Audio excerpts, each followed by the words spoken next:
तो चिल्ड्रन एक दूसरा क्वेश्चन है जो कि आज के असाइनमेंट में दिया गया है, आज के टास्क में दिया गया है। वो क्वेश्चन है 5th A intersection B whole dash minus C. इसको भी वेन डायग्राम से अगर आप कर लिए होंगे तो वेरी गुड, और अगर आपको डाउट है तो एक बार हमारा भी वीडियो देख लीजिएगा, इससे आपकी जो कॉन्सेप्ट है और अच्छे से क्लियर हो जाएगा। इसलिए मैं कुछ वीडियो सर का भेजे थे जिससे कि आप समझ सकें, और कुछ वीडियो इधर से और भी बना दे रहे हैं जिससे कि ये कॉन्सेप्ट बहुत अच्छे से क्लियर हो जाए। तो स्टूडेंट यहाँ देख लीजिए कि ये 3 सेट हैं, तो हमने वेन डायग्राम इस तरीके से ड्रा कर लिया है कि एक यूनिवर्सल सेट है, रेक्टेंगल है, उसके अंदर 3 सेट ए बी और सी हैं। तो इसको रिप्रेजेंट करने के लिए हमने जैसे कि सबसे पहले हमको यहाँ पर ए इंटरसेक्शन बी निकालना पड़ेगा। ए इंटरसेक्शन बी की डेफिनेशन आप जानते हैं कि the elements which are common in A and B. यहाँ पर एरिया की बात होगी, यहाँ एलिमेंट तो है नहीं, यहाँ रीजन की बात होगी। The region which is common in A and B, तो उसको हम रिप्रेजेंट करेंगे किससे?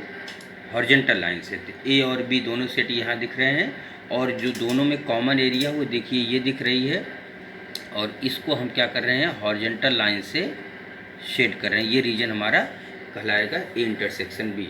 अब दूसरा है कि दूसरे स्टेप में क्या होगा कि A intersection B whole dash, जिसको हमने A intersection B whole dash को रिप्रेजेंट करने के लिए डॉटेड चूज किया है, तो वो रीजन जो ए इंटरसेक्शन बी डैश का होगा उसको हम डॉटेड से दिखाएंगे। और यहाँ पर फिर से वही कॉम्प्लीमेंट की बात हो रही है, तो जहाँ कॉम्प्लीमेंट की बात होगी वहाँ यूनिवर्सल सेट की बात होगी, इसलिए इसमें यूनिवर्सल सेट हमने बनाया है कि यूनिवर्सल सेट के वो सारी एरिया जो ए इंटरसेक्शन बी में ना हो, मतलब ए इंटरसेक्शन बी को छोड़ करके बाकी एरिया को, यूनिवर्सल सेट को हम कॉम्प्लीमेंट करेंगे। तो हम ध्यान से देख रहे हैं कि जहाँ हमने ये ए इंटरसेक्शन बी का ये कॉमन एरिया है, इसको छोड़ करके बाकी में हम डॉटेड रख देंगे, जितना होगा सब में डॉटेड रख देंगे except A intersection B. A intersection B को छोड़ के बाकी में हम सब जगह डॉटेड रख देंगे, और ये रीजन होगा ए इंटरसेक्शन बी डैश।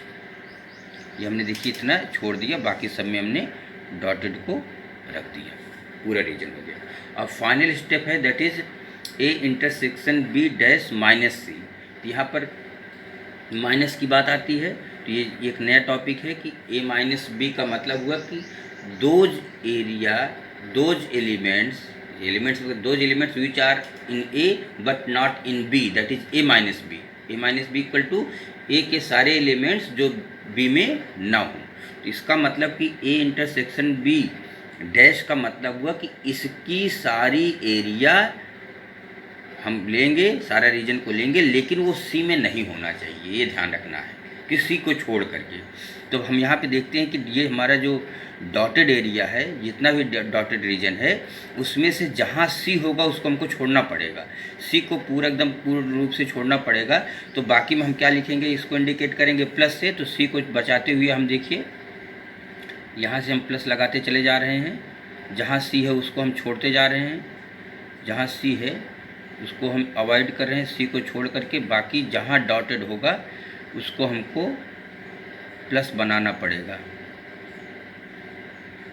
इस तरीके से आप देखिए हमने सारे रीजन में प्लस बना दिया, जहाँ डॉटेड था केवल वहाँ नहीं कहा जहाँ पर सी था। अब यहाँ देखिए डॉटेड है, लेकिन चूंकि ये सी में है इसलिए हम इसको नहीं यहाँ प्लस कर सकते हैं, इसलिए आपको ये समझना पड़ेगा। ये हमारा फाइनल आंसर हो गया, अच्छे से आप देख सकते हो। तो ये जो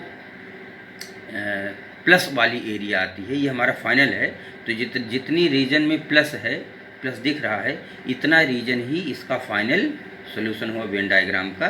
तो यहाँ पर पहुँचने के लिए हमको कई स्टेप से होकर गुजरना पड़ा, और आप अच्छे से समझ लीजिए। आई थिंक आप समझ गए होंगे, और फिर भी नहीं आएगा तो फिर आप क्वेश्चन को पूछिएगा, फिर दोबारा आपको बताएँ। Thank you.